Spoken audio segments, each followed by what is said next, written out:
Hero केवल पिक्चरों में नहीं होते, रियल लाइफ में भी होते हैं। सड़क पे अगर कोई एक्सीडेंट होता है तो उसको उस एक्सीडेंट वाले व्यक्ति को बचाने वाला उस व्यक्ति के लिए हीरो बन जाता है। ऐसे ही एक हीरो के साथ आज हम बात करने वाले हैं और आज हम आए हैं समृद्धि वाटर पार्क सिवनी ज़िले के, जहां पर आज हम बात करेंगे भारत जी से, जो एक जल योगाचार्य हैं और आपदा प्रबंधन में एसडीआरएफ के साथ भी काम करते हैं।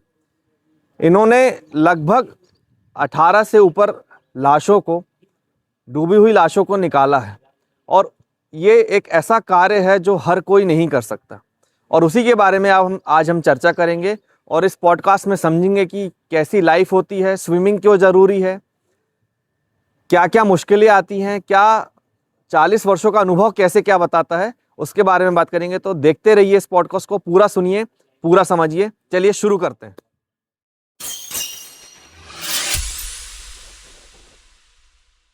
नमस्कार दोस्तों, आज हम लोग आए हैं हमारे सिवनी ज़िले के समृद्धि लॉन में और आज हम बात करने वाले हैं यहाँ के जल योगाचार्य भारत लाल देशमुख जी से, जो यहाँ पर स्विमिंग के इंस्ट्रक्टर भी हैं और आपदा प्रबंधन में पुलिस और एसडीआरएफ एनडीआरएफ के साथ मिलकर भी काम करते हैं। तो भारत जी, बहुत बहुत नमस्कार। नमस्कार सर। तो ये एक बड़ा अच्छा हम लोग कम्युनिकेशन और एक पॉडकास्ट कर रहे हैं आपके साथ, जिसमें मुझे ये जानना है कि आपदा प्रबंधन में आप कैसे काम करते हैं। स्विमिंग के बारे में भी हम बात करेंगे।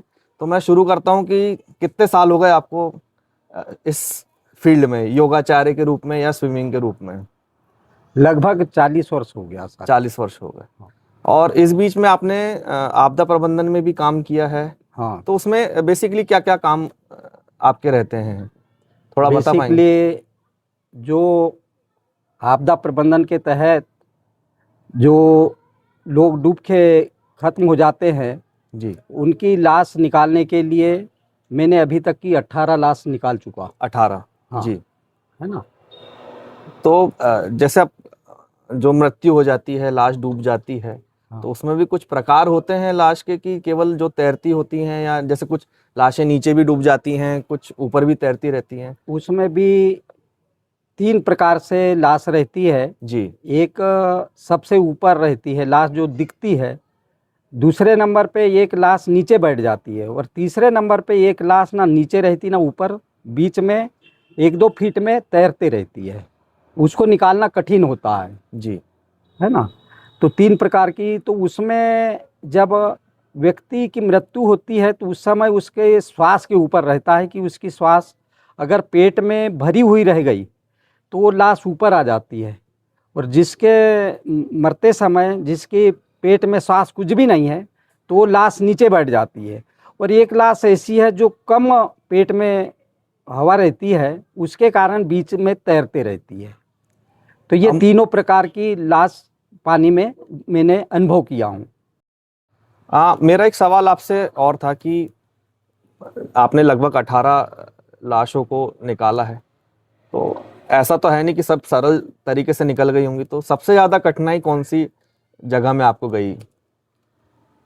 हमने अभी तक की 18 लाश निकाले, जिसमें कभी एक लाश भी निकाले, कई 2 लाश भी निकाले। एक जगह जेवनारा नदी में 3 लाश, सिवनी के 2 बच्चे और एक खर्रापाट का, ऐसे 3 बच्चे वहाँ डूब के उनकी मृत्यु हो गई। वो लाश निकालने में बहुत दिक्कत गई। वहाँ लगभग हमने 4 बजे मुझे जनपद अध्यक्ष जी ने ले गए थे, जिसमें एक लाश हमने सिवनी की निकाले तो 4 बजे पानी में गए थे और 5 बजे हमने उसको निकाले थे। और दूसरी लाश फिर 1 घंटे के बाद मिली थी, और तीसरी लाश, फिर दूसरी लाश निकालने के बाद में मेरी एनर्जी कम हो गई थी, तो मैंने वहाँ के पंचायत से बोला कि कुछ नाश्ता का इंतज़ाम किया जाए, बिस्किट। तो उन्हें बिस्किट दिए तो फिर मेरे को एनर्जी आई और वो तीसरी लाश निकालने में सहयोग किया गया। तो तीनों लाश जब निकाले तो बहुत दुख की बात थी। वो तीनों बच्चे, वहाँ पे 4 बच्चे गए थे, पर जो 2 भाई थे वो 2 भाई में से एक बच्चा बच गया था, और तीनों जो बच्चे थे वो माता पिता से अकेले बच्चे थे। उनके लिए बहुत दुख की बात थी और वो लाश निकालने में बहुत दिक्कत गई थी। इसी प्रकार वो लाश नीचे थी, तीनों को नीचे से निकाला गया था। और एक लाश बरघाट के दरासी खापा कुरई क्षेत्र की दरासी खापा में एक लाश ऐसी थी, एक 17 साल का बालक था जो ना ऊपर था ना नीचे था। वो लाश लहरते हुए 1-2 फीट ऊपर थी। उस लाश को भी निकालने में बहुत दिक्कत गई। जब वो लाश एक बार जब समझ में आ गई पैरों से, तो मैंने थोड़ा सा आराम किया, थक चुका था मैं, और मेरे साथ और 1-2 लोग थे। तो उस समय बहुत टाइम लग रहा था। वो लाश मेरे को पैरों से तो लग गई, पर फिर मैं आराम किया शवासन में। उसके बाद में वो लाश को निकालने में, जब हमने निकाले तो वो बच्चे ने लेटरिंग कर दिया था और नग्न था। तो उस बच्चे को भी निकालने में, जब हम लाश निकालते हैं तो जनता तो बहुत रहती है। हमने जब भी लाश निकाले तो जनता देखने में 1000 लोग रहते हैं, कहीं 500 लोग रहते हैं। लाश निकालते तक तो लोग रहते हैं, पर जब बाहर निकालते हैं तो सब लोग दूर भागते हैं और कोई पकड़ने के लिए और कोई सहयोग करने के लिए नहीं होता। तो ऐसी दरासी खापा की जो लाश थी, तो वहाँ की हमने 2 ही लोगों ने निकाले थे। दूसरे गांव वालों को बोले तो कोई आगे नहीं आया। सब लोग डरते हैं और लाश निकालने के लिए कोई मदद नहीं करता। कुछ बच्चे मदद करते हैं जो तैराकी जानते हैं, दूसरी जनता देखती है, परंतु बाहर भी निकालने के बाद में उनको बहुत दिक्कत जाती है। केवल घर के लोग उस लाश को पकड़ने में सहयोग करते हैं। तो ये हम मान के चले कि ये भी मानसिक तौर पे बहुत टूटते हैं आपको, क्योंकि देखना उसको बहुत मुश्किल होता है।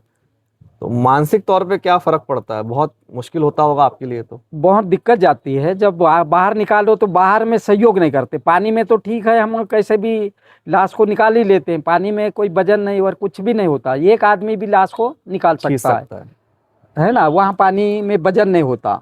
और बाहर जब 4-5 लोग लगते हैं तो उस समय लोग नहीं पकड़ पाते, इसमें दिक्कत जाती है। आपने केवल घर के ही लोग पास में आते हैं, मदद करते हैं, और जो समाज सेवी रहते हैं वही मदद करते हैं। बाकी जनता जैसे लाश निकाले तो बाहर भागती है। आपने आपदा प्रबंधन में काम किया था, SDRF के साथ भी काम किया। हाँ। उनके साथ कैसा अनुभव रहा आपका? उनका भी ये रहता है, वो लाइफ जैकेट पहन के वो भी सहयोग करते हैं और उनके साथ में वो भी मदद करते हैं, पर वो ऊपर मदद करते हैं, ऊपर माने जाते हैं, अंदर नहीं जा पाते वो लोग। उनको लाइफ जैकेट पहनते हैं, लाइफ जैकेट में अंदर नहीं जा सकते, बगैर लाइफ जैकेट वाले अंदर चले जाते हैं। लाइफ जैकेट तैराकी बहुत अच्छी आपको तैराकी आना चाहिए, और उसमें सब प्रकार की तैराकी आना चाहिए। तो उसमें जैसे लाइफ जैकेट पहने तो अंदर नहीं जा सकते, तो ऊपर ही फेंकता है। तो वो पूरे आपदा प्रबंधन के लोग रहते हैं, तो वो लाइफ जैकेट पहने रहते हैं, तो अंदर जाने में वो उतने नहीं होते। वो नाव से घुमाते रहते हैं और सहयोग करते हैं, सहयोग में रहते हैं। कई जगह रस्से की जो गल भी डालते हैं वो लोग, कहीं बांस डालते हैं। हमको इसकी ज़रूरत नहीं पड़ती, हम डायरेक्ट अनुभव है, धीरे धीरे अनुभव बढ़ा है कि इतने लाश निकाले, तो धीरे धीरे अनुभव हुआ कि कैसे निकालना लाश को। तो पूरा अनुभव है, यानी 30 फीट भी अगर लाश है तो उसको हम निकाल लेंगे, क्योंकि अपन 70 फीट चले जाते हैं, तो 30 फीट जाना और 30 फीट आना, फिर भी 10 फीट का अपना सांस रह जाती है। तो 30 फीट में हम लाश निकाल सकते हैं। ठीक। तो लहरों से डरकर नौका पार नहीं होती, और कोशिश करने वालों की कभी हार नहीं होती, कभी हार नहीं होती। चलिए, बहुत बहुत धन्यवाद। आपके हिसाब से स्विमिंग क्यों जरूरी है? क्योंकि हम अक्सर देखते हैं कि जैसे बच्चे पिकनिक मनाने जाते हैं, वहां भी कहीं ना कहीं हादसे होते हैं। तो आपके हिसाब से क्यों जरूरी है स्विमिंग? स्विमिंग या ये तैराकी सीखना इसलिए ज़रूरी है, सबसे पहले कि शरीर को बहुत लाभ मिलता है। तैरने से शरीर को बहुत लाभ मिलता है, किसी प्रकार की बीमारी नहीं होती, और इसमें शरीर का संतुलन बना रहता है। और अभी जैसे लोग पिकनिक में जाते हैं, वहीं बच्चे एंजॉय करते हैं और वहीं कई लोग ख़त्म हो जाते हैं। मेरा सबसे निवेदन है कि अगर कहीं भी जाएं तो कहीं भी ना कूदें। सावधानी के तहत तैराकी हम सिखाते हैं, कहीं भी किसी को नहीं कूदना है, क्योंकि पानी अथाह रहता है, नदी रहते, नाले रहते हैं, समुद्र रहता है, उसमें कुएं में लोग डूब जाते हैं। तो लोग सावधानी बरतें, जिससे कि पानी में अगर जाना है तो उसके पहले प्रशिक्षक से या हमसे भी संपर्क कर सकते हैं। मैंने तो अभी आपदा प्रबंधन का प्रशिक्षण 19 तारीख को हुआ, उसमें सब लोगों को बताया। अगर कोई पिकनिक जाते हैं तो अगर मेरे को भी आप बुला लोगे तो मैं निःशुल्क आ जाऊंगा, कोई आपको पैसे नहीं लगेंगे। अगर आप पिकनिक गए हैं, आपके बच्चे तैरना चाहते हैं, आप भी तैरना चाहते हैं, तो आपको हम सेवा दे सकते हैं या हमारे लोग आ सकते हैं। पर आप कहीं पर भी अपने बच्चे को पानी में नहीं उतारना है, पहले सीखना है, सीखने के बाद में आपको पानी में उतरना है। और इसमें सब सावधानी है, कहीं पर भी पानी में नहीं उतरना है। ये सबसे पहले सावधानी है। चाहे नहर हो या पुल हो या कहीं पर भी, चाहे हम स्विमिंग पूल में भी हम गहरे में बच्चों को नहीं जान देते, पहले शुरू में कम पानी में सिखाते हैं। तो कहने का मतलब शरीर के लिए सबसे लाभदायक है। अगर तैरने वाला बालक है तो उसको यहाँ जब तैरने आते हैं उनसे अनुभव पूछते हैं तो उनको बहुत आनंद महसूस होता है। और तैरने से भूख भी लगती है और नींद भी लगती है। शरीर के लिए सबसे लाभदायक है कि नींद लगना और भूख लगना। इसी के लिए कई लोग डॉक्टर के पास जाते हैं। तो शरीर के लिए सबसे लाभदायक शरीर के लिए है कि तैराकी सीखना शरीर के लिए बहुत आवश्यकता है। इसमें मेरा एक और क्वेश्चन था कि सबसे खतरनाक पानी किसका होता है? नदी, तालाब या जैसे समुद्र में भी बहुत से लोग नहाने जाते हैं, तो सबसे ज़्यादा जो खतरनाक हम मान के चलें कि किसका होता है? सबसे खतरनाक होता है तालाब का। तालाब का पानी गहरे में ले जाता है और नदी का पानी किनारे फेंक देता है। जैसे समुद्र का पानी लहरों के साथ में बाहर कर देता है, पर तालाब का पानी बाहर नहीं कर अंदर खींचता है, अंदर खींचता है। तो इसमें कोई भी बिगर तैरने वाले से निवेदन है कि वो पानी में ना जाए, और जाना भी है तो वो पहले सीख जाए और उसके बाद तैरे। मुझे इतना तो समझ में आ रहा है कि ये लाश को पकड़ के लाना, ये तो एक बहुत मुश्किल भरा काम होता है और हर कोई कर भी नहीं पाता होगा। हाँ, तो इसके लिए आपने कुछ ट्रेनिंग ली थी या फिर करते करते ही ये चीज़ आ गई? ये करते करते अनुभव हुआ और इसमें मुझे बहुत इंटरेस्ट है और इससे शरीर को बहुत लाभ है। तो इसलिए धीरे धीरे चलते और एक अनुभव धीरे धीरे बढ़ते गया है। तो ये जो 18 लाश आपने निकाली हैं, हाँ। तो ये पूरा सिवनी जिले में आप ही करते हैं ये काम? हाँ, जहाँ भी है, जो भी है, कोई बच्चा भी अगर फ़ोन कर देता है मुझे जी, या पुलिस विभाग, होमगार्ड विभाग, ये भी अगर गांव के कोई जनप्रतिनिधि भी अगर फ़ोन लगा लिए तो मैं वहाँ पे सब काम छोड़ के चले जाता हूँ। अगर भोजन भी करते रहा हूँ तो मैं तुरंत सब काम छोड़ के वहाँ पे पहले जाता हूँ। तो उसको मैंने महत्व दिया हूँ कि इंसान से बढ़ के कोई चीज़ नहीं संसार में, तो पहले सेवा वो करना चाहता हूँ मैं। तो आप 40 वर्षों से लगभग यही सेवा देते आ रहे हैं? हाँ। देखिए, आपदा प्रबंधन तो मुझे समझ में आता है। वैसे हम जिस क्षेत्र में हम यहाँ पर हैं, तो यहाँ पर बाढ़ आड़ का तो बहुत ज़्यादा समस्या नहीं है, लेकिन फिर भी अब मैं इसको जोड़ना चाहूँगा कि क्योंकि स्विमिंग भी एक बहुत बड़ी स्किल होती है। हाँ। और मेरे हिसाब से लोगों को स्विमिंग सीखना भी चाहिए, क्योंकि नदी में जाते हैं, तालाब में नहाने जाते हैं या हम स्विमिंग पूल में भी जाते हैं, तो स्विमिंग आना चाहिए। सेहत के हिसाब से भी हम बात करेंगे, क्योंकि आपका ये काम तो बहुत, मेरे को लगता है, मुश्किल भरा है। आपदा प्रबंधन वाला, लाशें निकालना या उसको संभालना, ये बहुत बड़ा काम है। अब थोड़ा सा हम इसके स्किल की तरफ आ जाते हैं। स्विमिंग कितने दिन में लगभग सीखी जा सकती है? ये सीखने वाले के ऊपर है, कोई 15 दिन में, कोई 1 महीने में, सबका अलग अलग है कि भाई कोई जल्दी पकड़ लेता है, कोई थोड़ा देर पकड़ता है। तो जो जितना इंटरेस्ट वाला होगा, जो 100% अगर पकड़ लिया तो वो जल्दी सीख जाता है।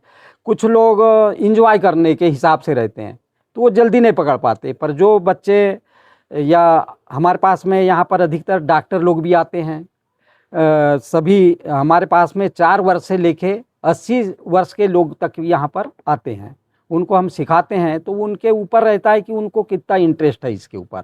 उनके इंटरेस्ट के ऊपर हम अपनी जो भी शैली है, जो जैसे अपन पढ़ाई के करने के लिए अनार आम से चालू करते हैं, वैसे हमारी तैराकी में भी कई स्टाइल हैं। तो वो बता के, उनको समझा के जो पकड़ लिया तो जल्दी सीख जाता है। आपको समृद्धि वाटर रिजॉर्ट में कितना वर्ष हो गया यहाँ पर? ये 2018 से यहाँ पर मैं आ रहा हूँ जी। 2018 से चालू है। लगभग यहाँ पर अभी तक 1100-1200 लगभग लोग आ चुके हैं जिनको हमने तैराकी सिखाए हैं। एक मेरे मन में सवाल रहता है, जैसे बहुत सारे हम अगर यंत्रों की बात भी करें या बहुत सारी चीज़ों की बात करें कि बच्चे बहुत जल्दी सीखते हैं, हाँ तो क्या तैराकी में भी, स्विमिंग में भी ऐसा ही है कि बच्चे जल्दी सीखते हैं और बड़ों को सिखाने में समय लगता है, ऐसा कुछ है? हाँ सही है। ये बच्चों जल्दी कवर करते हैं और थोड़े से ज़्यादा उम्र के लोग थोड़ा सा लेट पकड़ पाते हैं, पर सीख सभी जाते हैं। सीख सभी जाते हैं, मतलब 15 दिन मिनिमम चाहिए हाँ, आपको, 15 किसी को दिन अगर चाहिए। कोई शिद्दत से इसमें काम करे तो हाँ। स्विमिंग 15 दिन में वो सीख सकता है। सीख सकते हैं। सांसों का कितना महत्व है इसमें? कैसे मुझे लगता है जैसे हम हमारी बात करें तो बहुत जल्दी थक जाते हैं, तो सांसों में कैसे कंट्रोल किया जा सकता है इसमें? इसमें केवल 3 चीज़ें सीखना पड़ता है, एक श्वास की प्रक्रिया, एक पैर की प्रक्रिया और एक हाथ की प्रक्रिया। ये तीनों का सामंजस्य करते हैं। और जैसे पानी में रहना, बिगर हाथ पैर चलाए भी पानी में रह जाते हैं शवासन में। शवासन है, सुखासन है, वज्रासन है, सभी आसन पानी में हो जाते हैं। यहाँ तक कि शीर्षासन भी पानी में हम कर लेते हैं। पूरे आसन यहाँ पर हो जाते हैं, जितने भी आसन होते हैं। तो बिगर हाथ पैर चलाए भी शवासन में बहुत देर तक यहाँ पानी में रह सकते हैं। जो अपन कुछ लोग लेटे रहते रहते हैं और ऊपर ही बॉडी तैरती रहती है, तो हाँ। वैसा भी वो शवासन हो जाता है उसमें। शवासन, जिसको तैरना नहीं भी आता उसमें, तो वो शवासन के माध्यम से रह सकता है। जिसका सांस लेने की प्रक्रिया अगर बन जाए तो वो पानी में बिगर हाथ पैर चलाए भी पानी में रह तो सकता हम है। ऐसा समझ लें कि योग के सारे जो आसन है वो हम पानी में भी कर सकते हैं। तो चलिए, स्वास्थ्य के लिए तो ये बहुत अच्छी चीज हो गई। मतलब स्वास्थ्य के लिए सबसे लाभदायक तैरना होता है, ऐसा बताया जाता भी है और हमारा भी अनुभव है। अब यह है कि आपको लगभग 40 साल तो हो गए। अब मेरे को इतना भी समझ में आ रहा है कि आपका स्विमिंग में तो इंटरेस्ट बहुत ज्यादा है। हाँ। आपने काम लिया तो कुछ आप, मतलब मेरे को जो पता चला था कि फ्री सेवा भी देते हैं कहीं पर। हाँ, फ्री सेवा हम बरघाट में बेर तालाब में निःशुल्क सिखाते हैं, है ना। बरघाट में निःशुल्क रहता है। यहाँ पर समृद्धि वाटर पार्क में चार्ज लगता है, इसलिए लगता है यहाँ की पानी की सफाई, यहाँ का मेंटेनेंस भी लगता है। मेंटेनेंस भी लगता है, इसलिए यहाँ फीस ली जाती है। और मेरा अनुभव है, निःशुल्क सिखाने में लोग उतने अच्छे से नहीं सीख पाते पर जब फीस देते हैं तो वो लोग अच्छे सीख जाते हैं। ये अपना स्विमिंग में नहीं है, ये हर जगह ये है हाँ। कि जहाँ लोग पैसा देते हैं हाँ। वहाँ उनको इंटरेस्ट भी रहता है, सीरियसली वो सीखते भी हैं। अब थोड़ा सा हम पास्ट में जाते हैं, तो शुरुआत कब हुई होगी जब पहली बार आपने स्विमिंग कब से शुरू करी? और उस समय जब आपके समय थे तब तो वाटर पार्क में, मुझे नहीं लगता कि वाटर पार्क तब रहते होंगे। नहीं। तो आपने कहाँ से शुरुआत करी सीखने की? मैं रहने वाला ग्राम पखारा बरघाट विकासखंड है, सिवनी जिला, मध्य प्रदेश। एक छोटा सा गांव है, वहाँ पे एक नदी है। उस नदी में हम पढ़ते समय सीखे तैरना। और तैरते तैरते आज आपको पूरा बताएंगे कि तैरना कई प्रकार से है। हाँ, उसमें भी स्टाइल है, फ्री स्टाइल है, बटरफ्लाई है, बेक स्ट्रोक है और ये अंडर वाटर है। और कई प्रकार की तैराकी यहाँ बच्चों को हम बाहर जाने के लिए, जैसे खेल विभाग से भी हम बच्चों को ले जाते हैं। अभी हमने पिछले बार जबलपुर हम 3 बच्चों को लेके गए थे। अच्छा, यहीं से कंपटीशन में। हाँ जी। तो ऐसा काम चालू रखे हैं हम लोगों। तो ये सब स्टाइल आपने कैसे सीखी? क्योंकि तब तो मुझे नहीं लगता इंटरनेट इतना था या ऑनलाइन वीडियोस आते थे, ना कोई कोच उस समय रहते होंगे। धीरे धीरे अनुभव बढ़ते गया। जैसा योग सीखे हम जी। योग के माध्यम से काफ़ी चीज़ ये देखने में मिला कि जैसा योग है वैसा तैरने की भी चीज़ को हमने पकड़े और वो कई प्रकार का तैरना धीरे धीरे बनते गया। आप आपदा प्रबंधन से भी जुड़े हुए हैं यहाँ पर। हाँ। तो मुझे पता चला था कि चाहे पुलिस महकमा हो या आपदा प्रबंधन में, तो वो आपको बुलाते ही हैं। हाँ, वो बुलाते हैं। तो ये सारा कब से शुरू हो गया आपका? कि ये बरघाट में एक गोरखपुर ग्राम है, वहाँ पे एक व्यक्ति की मृत्यु हुई थी जी। उस लाश को निकालने के लिए होमगार्ड की टीम पूरी पहुंची हुई थी। और जब उन लोगों ने दिन भर में नहीं निकाल पाए तो मैं सिवनी में कोई कार्यक्रम के लिए आया था। तो उसमें जब मैं आया तो मुझे फ़ोन लगाया तो मैं तुरंत गया और वो 1 घंटे में हमने वो लाश को निकाल दिए थे। तो उस तरह से मेरा प्रचार प्रसार धीरे से बढ़ा। और हमारी टीम है, बरघाट में टीम है, पखारा में भी टीम है, हर जगह। और सिवनी में भी हमारी टीम बनी हुई है। जी। तो जहाँ अगर आमंत्रित करते हैं आपदा प्रबंधन में, तो हमारी टीम को हम लेकर निःशुल्क सेवा देते हैं। ये तो एक बहुत अच्छा आपका काम हो गया। हम्म। पानी के अंदर कितनी देर तक रुका जा सकता है, या आप कितनी देर तक रुक पाते हैं? पानी में जैसे ऊपर में तो बहुत देर, दिन भर रह सकते हैं, पर पानी के अंदर आधा मिनट अलग अलग ही है। जैसे ये स्विमिंग पूल है, ये 70 फीट है, तो इसमें पूरा 70 फीट पूरा हम पानी के अंदर अंडर वाटर करते हुए पूरा चले जाते हैं। पूरा तो चले 70 फीट में हम पूरा चले जाते हैं। अब आपका तो खैर यहाँ पर बहुत है, तो अभी तक लगभग कितने बच्चों को आप सिखा चुके हैं?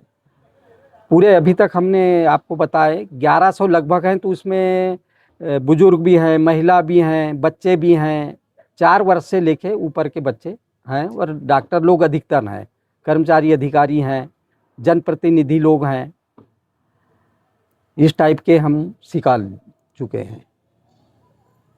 अब ये हम बात कर लेते हैं कि देखिए बहुत से स्कूलों में तो वाटर पार्क अब बनते हैं, स्विमिंग पूल बना रहे हैं, पर अभी भी मुझे लगता है कि शिक्षा से मैं, क्योंकि है ना मेरा जो पॉडकास्ट रहता है, मैं हमेशा शिक्षा से जोड़ के चलता हूँ। हाँ, हमारे जिले में क्या इन चीज़ों को इंक्लूड करना चाहिए शिक्षा में? क्योंकि एक एक एक स्किल है, ये भी तैराकी भी बहुत बड़ी स्किल हो जाती है।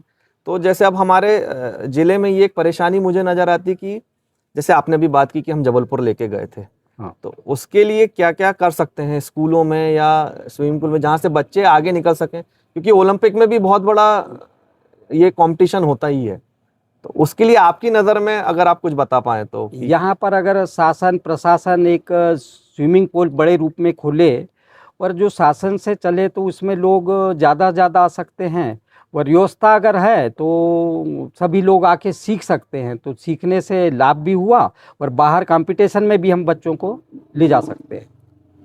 कंपटीशन के लिए क्या हमें एक स्टैंडर्ड का कोई स्विमिंग पूल होता है उस चीज़ के लिए?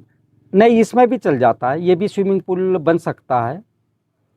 जो बड़े, जैसे हम जबलपुर आप लेके गए, तो मतलब जैसे हमारा ये वाटर पार्क समृद्धि वाटर पार्क का भी स्विमिंग पूल है, हाँ, इतना ही बड़ा रहना चाहिए कि फिर बड़ा, जैसे नहीं कई बार इतने मैंने में सुना है भी कि ओलंपिक साइज का स्विमिंग पूल अलग होता है, या गहराई कितनी, लगभग कितनी गहराई होती होगी उनकी भी? नहीं, सबका अलग अलग है। कई स्कूलों में रहता है, तो जो भी प्रतियोगिता होती है वो स्विमिंग पूल में होती है, तो वो स्कूल के रहते हैं अधिकतर। तो उसमें गहराई किसी की 5 फीट रहती है, किसी की 6 फीट रहती है, और किसी की 3 फीट से चालू होता है वो गहराई में, और लंबाई में भी 50 फीट 30 फीट। तो उसको सबसे पहले देखा जाता है कि 50 मीटर की रेस है, या 100 की है, 200 है, जैसे अपना रनिंग में 400 होता है, है। वैसे हाँ, इसमें भी वैसा ही है, होता है वैसा ही 400 कि से लेके 800 1500 तक की मतलब ये इसमें आना जाना आना करके। जाना, ये उसको ये कर लेते हैं, जिसमें कि कितनी दूरी जाना है। क्या बच्चों में अगर कब से सिखाना शुरू करना चाहिए ताकि हम उनको कंपटीशन में उतार सकें? जैसे मैं बात कर रहा हूँ बड़े लेवल की, जो हमारे कॉमनवेल्थ गेम्स होते हैं या ओलंपिक में अगर किसी को जाना है, तो बच्चों को, क्योंकि बच्चे ही जाएंगे तब तक वो सीखेंगे नहीं, हाँ, तो कौन सी उम्र से बच्चों को सिखाना हमें शुरू कर देना चाहिए? इसमें 4 वर्ष से सिखाना चालू कर देते हैं हम लोग। अच्छा। तो वो जैसा जैसा आगे बढ़ेगा, उम्र बढ़ते जाएगी, वैसा वैसा तैराकी में भी आगे बढ़ते जाएगा। तो यहाँ पर समृद्धि वाटर पार्क में मार्च से चालू करते हैं। मार्च, अप्रैल, मई, जून, 4 महीने का 4 महीने। प्रशिक्षण यहाँ पर रहता है। लेकिन यह है कि अगर हमें किसी को ओलंपिक में भेजना है, हाँ। तो उसके लिए तो कम से कम साल भर प्रैक्टिस होना चाहिए। तो उसके लिए क्या स्विमिंग पूल अलग से, जैसे ठंड में अगर किसी को तैराकी सीखना है, हाँ, तो क्या अलग से स्विमिंग पूल बनाए जाते हैं उसके लिए? उसके लिए अलग से बनाए जाते हैं सर, पर बड़े बड़े शहरों में रहते हैं। ये छोटे शहरों में तो अभी ये मतलब वो देखने नहीं मिला। टेम्परेचर कंट्रोल वाले हाँ, रहते होंगे वो उसमें कि बड़े पानी, शहरों में रहते हैं, ये छोटे शहरों में तो देखने मतलब नहीं अगर मिला। छोटे शहरों में हम लोग ये व्यवस्था बनाए तो बच्चे निकाले जा सकते हैं निकाले जा सकते हैं। बड़े कंपटीशन के लिए। हाँ, हाँ, चलिए सर, बहुत अच्छा लगा आपसे मेरे को बात करके। हाँ। और हम लोग हर बार एक पॉडकास्ट जब भी करते हैं, तो मैं जिनके साथ भी मैंने करा है, तो वो मैं उनका एक सिग्नेचर लेता हूँ, और इस पॉडकास्ट में हमने क्या बात करी, कितना अच्छा लगा आपको, उसके बारे में अगर आप लिख सकें तो।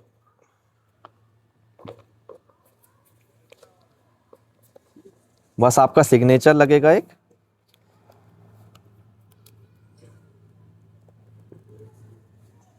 बस आप यहाँ पर लिख के, और जो भी लिखना चाहें आप लिख सकते हैं उसके लिए। कहूँगा कि फूलों की बगियों में महकता है चंदन, फूलों की बगियों में महकता है चंदन।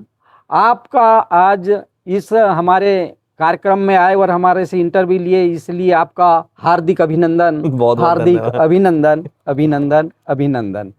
समृद्धि वाटर पार्क आपका हार्दिक हार्दिक अभिनंदन करती है। धन्यवाद। चलिए, धन्यवाद।